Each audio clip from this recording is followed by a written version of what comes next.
Hi, everybody. Joe Cioffi here. Weather in 5 days and 5 minutes on this Wednesday, the 3rd of April. And coming up tonight on the Joe and Joe Weather Show, the major storm continues in the eastern U.S. for the overnight Wednesday into Thursday morning. And we'll be talking about the rest of the week, the weekend, the long range, and the solar eclipse on Monday. What kind of weather can you expect, especially if you're in the path of totality? It's coming up tonight on the Joe and Joe Weather Show podcast, and it's a late start tonight, 8:30 p.m. Eastern Time. So we've got a very busy morning across the Northeast with winter storm warnings up in northeastern New York and Vermont, New Hampshire, and on up into Maine.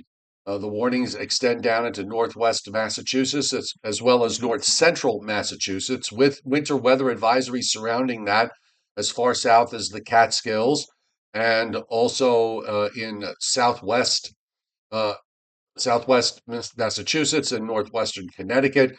Wind advisories, high wind and coastal flood warnings from southeast and southern New England, southward across Long Island and New York City, down through the New Jersey coast. Flood watches are up just about everywhere with the additional rainfall. We got more rain last night, another inch and a half, maybe 2 inches coming today and tonight on top of it. We already have numerous flood advisories and flood warnings in southwestern Pennsylvania back into Ohio. So it really is a crazy day. This morning, we are looking at, let me just update this in case, we get some new information. It's shrinking a bit, but we have a leftover tornado watch in coastal South Carolina down through southeast Georgia and into the Florida Panhandle. Remember, when it comes to severe weather, obviously, if you're watching this later this morning or this afternoon, a lot of this is dated, so please go to weather.gov for the latest weather information regarding severe weather issues. We also have winter storm warnings up in parts of northeastern Wisconsin and on the upper peninsula of Michigan, with a couple of counties on the shores of Lake Superior with blizzard warnings. Winds are strong in the southwest, where we have high wind watches and warnings, as well as wind advisories in northern Arizona back over into parts of Southern California. Now, on the satellite loop, the rotation around the Great Lakes represents a powerful upper low that is moving southeast and east very, very slowly. And of course, you see the bright white clouds along the Carolina coast down into Georgia and Florida, where we're dealing with some thunderstorms. And further to the north, as this blossoms out, we've got more rain and a fairly loaded radar here as of 8 a.m. Eastern time across Pennsylvania into New York State. And now that moisture is pushing up further north into colder air, and we're going to see the rain changing over to snow in those areas where we have winter storm warnings. You can see the snow, and further south on the southern end, it's rain as you get down into Illinois around the rotation of the upper low. Meanwhile, down from southeast Virginia all the way into the Florida Panhandle, we've got a broken line of heavy rain and thunderstorms and various severe thunderstorm warnings that have been coming and going from leftover from overnight and during this morning. Out in the west, just some patchy areas of precipitation up in the northwest at this time. And the Storm Prediction Center, as we take a look at the risk areas today, it is a slight risk from the Delmarva Peninsula down into northern and central Florida. Marginal risk a little bit further south in central Florida. You see that in the green, and the narrow area of marginal risk on the western side of this. Also seeing a marginal risk for severe weather up in parts of the Pacific Northwest.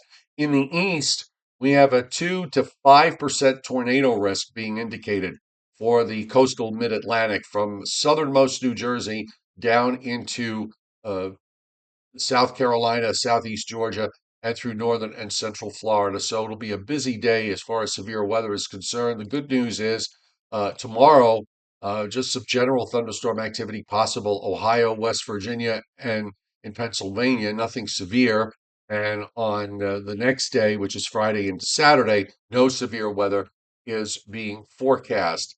WPC taking a look at rainfall amounts for the next 7 days. And of course, much of what you see in the, actually, let's go to 5 days, probably a better look here. So for the next 5 days, all of what you see in the Northeast is front end loaded. It's all on top of what's already fallen. So we're looking at an additional 1.5 to 2 inches, maybe even a little bit more in some places for much of Pennsylvania on up into Maine. The rain amounts are going to tail off as you go down into the south and across the Gulf states over the next 5 days. A little bit active, again, front end loaded with today's weather system for Florida, anywhere from 3/4 of an inch to some pockets of an inch and a half, convectively driven. And then from the Central Plains on up into the Northern Rockies, we're seeing anywhere from a half an inch to as much as 2 inches plus of liquid. And of course, in the Northern Rockies, some of this is going to be in the form of snow. And this is WPC's probability for at least 2 inches. And of course, they're going to get a lot more in areas throughout much of upstate New York on up through New England. If we switch over to the probability for at least 8, you'll notice that we've got 50 to 100% probabilities in northeastern New York, much of Vermont, New Hampshire, and into Maine. The amounts tail off as you head further south. Also, some leftover uh, possibility of 8 inches of eight additional inches on the Upper Peninsula of Michigan. And if we take it out to 4, it just expands a little bit further to the south into northeastern Wisconsin.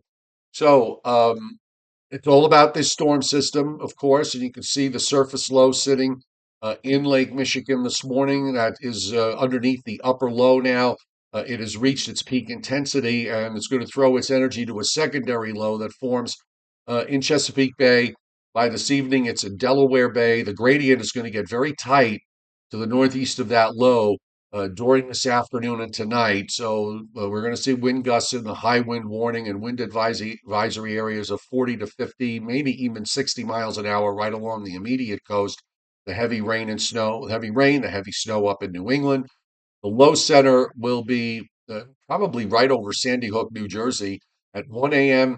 And then it's on up into southeastern New England by the time we get to Thursday morning.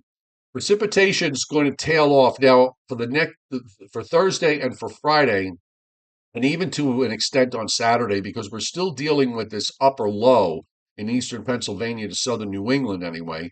There will be clouds. If the sun comes out, it self destructs. We'll probably see some showers around Thursday afternoon and evening. You can see that the GFS model shows them mostly in central and south Jersey, west to Ohio and Indiana, Kentucky, and West Virginia. Some of the higher elevations in the central Appalachians will see some snow out of this. The same thing will happen on Friday, although to a lesser extent. And even on Saturday, that low is going to be lingering offshore.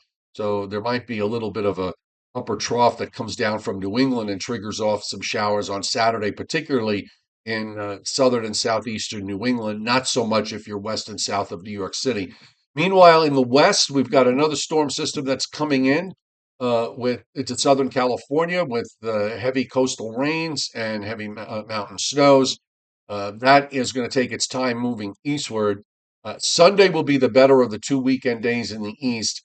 And then, as far as the eclipse is concerned, on Monday, as long as that low coming out of the Rockies has what seems to be a tough time holding together as it moves northeastward, I think the weather across the Northeast, particularly in the path of totality, should be good. And skies may be mainly sunny. We'll keep our fingers crossed on that. It may not be the case, though, in places like in Texas and down across parts of the South where you're seeing totality. Probably clouds and some showers are going to be a problem, perhaps Sunday into Monday morning.